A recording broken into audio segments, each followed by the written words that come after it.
राधा रानी की अटारी पर आप कभी गए हैं बरसाना? बिल्कुल। उससे नीचे एक समाधि बनी है गुलाब खान की। तो गुलाब खां जो है सारंगी बजाते थे अटारी पर, ठीक है, उनका काम था सारंगी बजाना। और उनकी एक छोटी सी बेटी थी राधा नाम की। तो राधा जो है वो बस एक बेटी थी, पत्नी उनकी थी नहीं।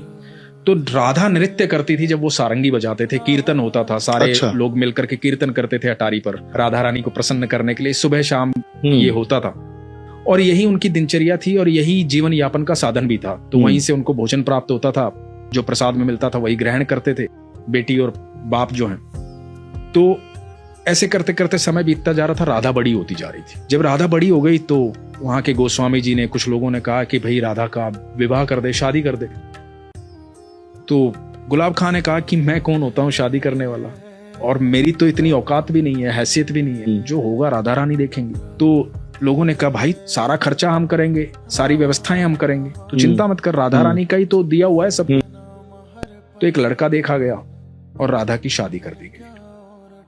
अब जब राधा की शादी हो गई तो गुलाब खां से ये जो वियोग था ना, ये सहन नहीं हुआ। अब जो बेटी सुबह शाम उसके साथ रहती थी, सारंगी बजाता था, नृत्य करती थी, हर समय बाबा बाबा बाबा बाबा, वो सुन नहीं पा रहा था, वो बाबा बाबा रोता रहता था उसकी याद में। लोगों ने बहुत समझाया कि बेटी पराया धन होती है। उसका विवाह हो गया, वो चली गई, सारंगी बजाना छोड़ दिया, सारा दिन राधा राधा करता रहता था। एक दिन हुआ क्या कि गुलाब खां दिखाई नहीं दिया किसी को, खूब तलाश किया, गुलाब खां कहीं नहीं मिला। तो लोगों को लगा कि बेटी के वियोग में आ गया था, दुखी हो गया था, हो सकता है बैकुंठ धाम चला गया हो, उम्र भी हो गई थी उसकी। तो लोगों ने एक समाधि बनवा दी गुलाब खां की याद में बरसाना में। एक दिन गोस्वामी जी अटारी से नीचे आ रहे थे, महल से नीचे आ रहे थे, राधा रानी के महल से। तो गोस्वामी जी को आवाज सुनाई दी पीछे से कि गोस्वामी जी राधे राधे।